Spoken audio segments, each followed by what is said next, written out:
On l'a déjà tous ressenti, la musique nous fait du bien. Elle agit sur notre morale, mais plus surprenant, elle a aussi des vertus thérapeutiques pour les végétaux. On appelle cela la génodie, une science qui explore le pouvoir des mélodies sur le processus biologique des plantes.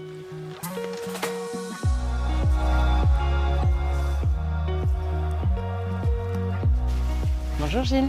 Bonjour Delphine. Elles sont belles vos courgettes. Eh oui, elles sont belles, mais ça n'a pas toujours été le cas.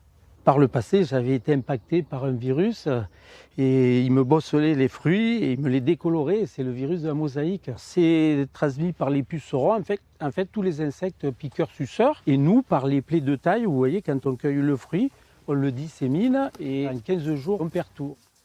Il n'existe aucun traitement contre ce virus ravageur. Alors pour ne pas arracher ses légumes, Gilles est allé chercher une solution étonnante. Il a installé auprès de ses courgettes des boîtiers pour diffuser de la musique.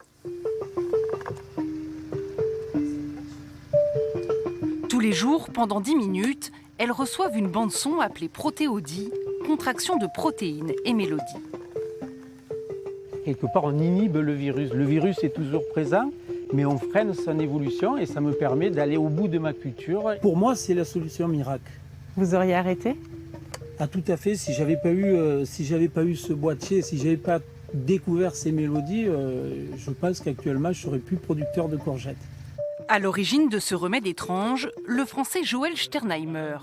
À la fin des années 60, ce docteur en physique quantique, parti approfondir ses recherches aux États-Unis, revient en France et devient chanteur. Jacques Salbert l'a rencontré à l'université de Princeton. C'est Évariste. Sais-tu que quand on fait des épures, tout ce qu'on attrape, c'est des courbatures. Puis il retourne à sa passion première, la physique. Il finance ses travaux avec la vente de ses disques et il découvre que la nature chante. Il rencontre alors Pedro Ferrandis. Ce biochimiste et agronome est fasciné par sa théorie. En 2008, ils créent ensemble la société Génodix.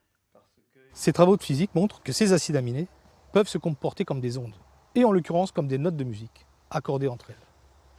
Ce qui fait qu'un organisme, quand il produit une protéine, il produit également la musique qui lui est associée. Et qu'est-ce qu'on fait nous? On reproduit ces musiques. Et en les reproduisant, on favorise telle ou telle capacité de la plante à soit mieux photosynthétiser, soit mieux pousser. Et après, les problématiques, on va dire sanitaires, de résistance à telle ou telle maladie, virale, bactérienne ou fongique. Il existe une 50aine d'applications agricoles développées par Pedro et ses associés. Aujourd'hui, il est venu faire le point avec Nathalie Bruel, viticultrice en bio, dont les vignes sont mélomanes depuis 10 ans. Grâce à cette méthode, elle a pu limiter les traitements. Elle a réduit sa dose de cuivre dans sa lutte contre le mildiou. Mais elle constate surtout une meilleure santé de ses plantes. Le feuillage est beaucoup plus joli, beaucoup plus vert. Il est moins marqué par les maladies. Je trouve que même du point de vue maturation du raisin, j'ai un meilleur résultat. Voilà, alors moi j'y crois. Et je pense que c'est l'association de la musique, de notre travail sur la vigne, de l'application de nos techniques culturelles. Tout ça fait que on a un meilleur résultat.